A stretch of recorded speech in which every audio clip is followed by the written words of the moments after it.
Bonjour et bienvenue sur Ce Regard des Voix. Je suis Trément Belbous et je vous souhaite une belle introspection à l'écoute de ma chronique intitulée cette semaine Par les vrais libérateurs.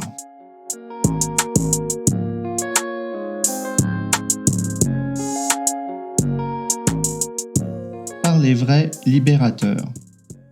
Je ne me censure pas et c'est pertinent.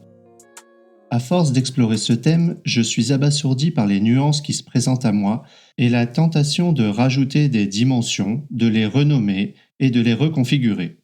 C'est le 4e et avant-dernier texte d'une série qui a émergé lorsque j'ai commencé à explorer la manière dont l'autocensure s'insinuait dans ma vie et les différentes formes et effets de celle-ci. Dans Victime d'autocensure, j'ai proposé 4 dimensions en dynamique. Combinaison du fait de me censurer ou de ne pas le faire, dans les cas où cela est pertinent et où cela ne l'est pas. J'ai noté 4 zones. Violence, il n'y a pas d'autocensure mais ce n'est pas pertinent. Non dit, il y a autocensure mais ce n'est pas pertinent. Parler vrai, il n'y a pas d'autocensure et c'est pertinent. Discernement, il y a autocensure et c'est pertinent. Même si chaque article est indépendant, je vous invite à lire les 3 premiers. Victime d'autocensure, violence verbale et non-dit assourdissant. Cette semaine, j'aborde le parler vrai libérateur. Et force est de constater que cet article me confronte à l'idée que je m'en fais et à mon propre cheminement pour parvenir à m'exprimer sans autocensure. Ce qui semble si naturel pour certaines personnes réclame souvent de ma part un effort et une vigilance constante. J'en vois la valeur, je connais les techniques. Mais derrière l'autocensure se cachent bien des apprentissages lointains et des démons personnels que l'écriture me permet d'apprivoiser, d'exorciser peut-être. Et vous, quelle est votre relation au parler vrai? Quel sens cela a-t-il pour vous? Quelle place occupe cet espace dans votre propre dynamique d'autocensure? Le parler vrai libérateur. Il y a des choses qui ont besoin d'être dites, même si elles font partie de cette catégorie des paroles pas faciles à entendre. Le parler vrai réfère dans ce texte au fait de ne pas me censurer et à l'idée que c'est pertinent de me comporter ainsi. Comment alors puis-je différencier la violence du parler vrai, lorsque l'ingrédient qui les distingue est la pertinence ou son absence? Quoi de plus personnel, nuancé, subjectif? Il m'apparaît évident que mon intention joue un rôle prépondérant dans cette distinction, mais pas seulement. Cependant, même avec une intention bienveillante de la parole émise, si la personne qui reçoit mes paroles n'est pas disposée à les recevoir, ces mêmes paroles peuvent devenir inopportunes. Je réalise qu'il m'appartient de prendre la responsabilité d'un nombre important d'éléments pour un parler vrai percutant et bienveillant. La qualité de la relation, l'état d'esprit de la personne, la temporalité, plus globalement le contexte. Je m'aperçois aussi, occasionnellement, que ce n'est pas tant ma capacité à dire les choses qui va déclencher l'autocensure, c'est bien plus ma capacité à évaluer ce qui est pertinent ou ne l'est pas. Par exemple, une même parole non censurée prononcée de manière impromptue dans un meeting stressant ou lors d'un tête-à-tête convenu conjointement peut faire la différence entre violence et parler vrai. Pourtant, je crois qu'on ne peut pas nier la force du parler vrai sur la prise de conscience.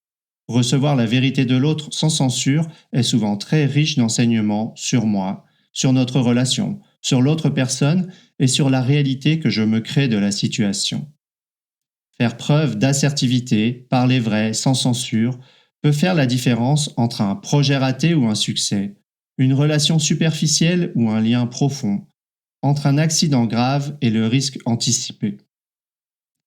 J'ai longtemps cru que le parler vrai était violent car je réagissais à l'intensité et à la puissance de l'effet généré. Je ne voyais pas les constructions en jeu.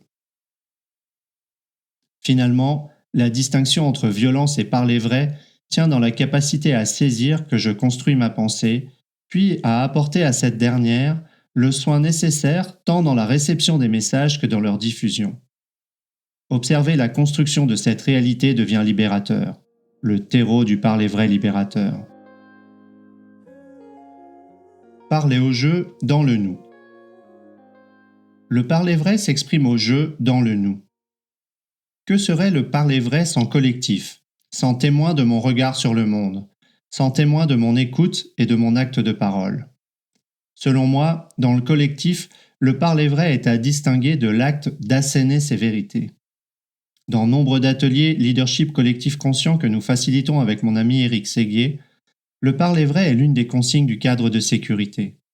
Dans ce contexte, nous précisons qu'il est question de s'exprimer au je, J-E, de contribuer à partir de sa propre expérience, de prendre la responsabilité de sa parole tant dans la forme que dans son contenu. C'est cette expression de ma propre expérience, avec curiosité, qui permet progressivement de dessiner, de rendre visible et explicite le contexte commun. L'espace ainsi créé devient un nous partagé dans lequel mon je s'exprime. Et j'entends mon ami Éric Descosso me dire alors que le je, pronom, s'exprime librement par le je, action. Lorsque je me responsabilise, le propos émis reste l'expression de ma compréhension de la réalité dans l'instant, et non la vérité que je cherche à imposer aux autres. C'est une proposition de ma vérité dans l'espace commun, dans un but d'enrichissement mutuel. Lorsque je me responsabilise, le propos ainsi reçu n'est plus une agression. Si je le prends mal, c'est une formidable occasion de se regarder voir et se voir regarder. Qu'ai-je distingué? Qu'ai-je omis?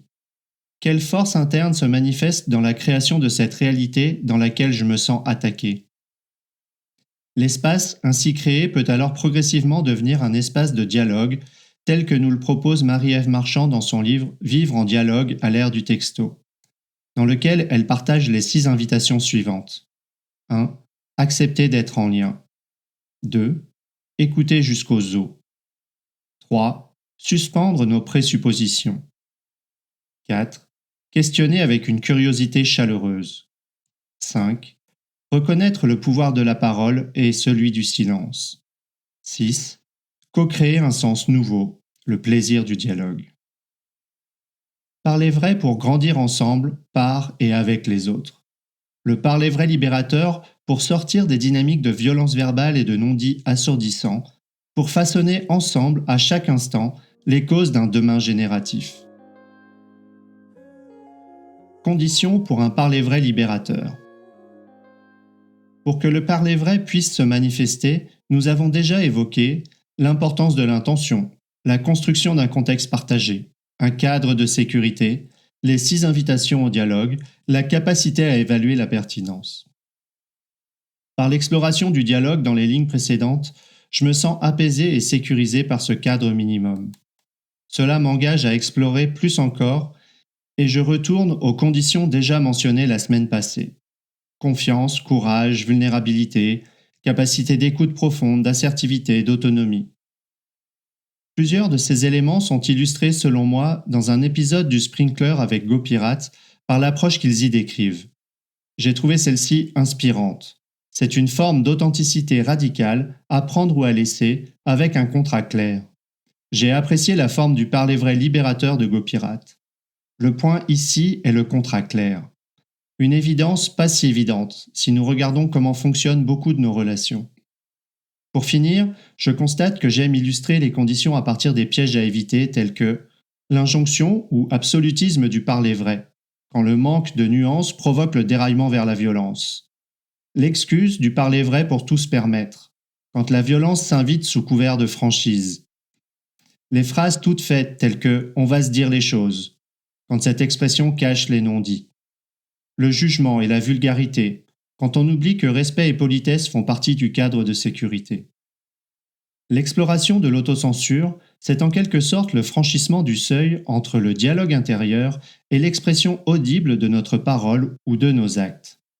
Se regarder voir un thème comme le parler vrai libérateur est en soi une forme abstraite de pratique du thème lui-même. J'observe le conseil des petites voix dans ma tête y aller chacune de leurs arguments et finalement s'accueillir mutuellement. Pour résumer, le parler vrai libérateur invite à cultiver sa capacité à saisir la nuance de sa propre expérience et de celle de l'autre. Le cadre doit être clair, bienveillant et partagé. Le parler vrai libérateur est exprimé par chaque personne du nous à partir du je. Cette dynamique peut créer la résonance qui porte en elle les causes d'un futur génératif. Et vous, quelles sont vos expériences les plus intenses d'un parler vrai libérateur ? Cette semaine, je vous invite à continuer la pratique proposée dans Victimes d'autocensure. Vous pouvez retrouver les détails en commentaire dans l'épisode ou dans l'article Victimes d'autocensure sur Ce Regard des Voix. Merci pour votre écoute. Vous pouvez retrouver l'article associé à cet épisode sur le blog de Ce Regard des Voix, ce-regarder-voir.com. N'hésitez pas à y contribuer vos récits d'expérience et commentaires, ainsi qu'à vous abonner pour recevoir chaque semaine l'audio et son article. À la semaine prochaine!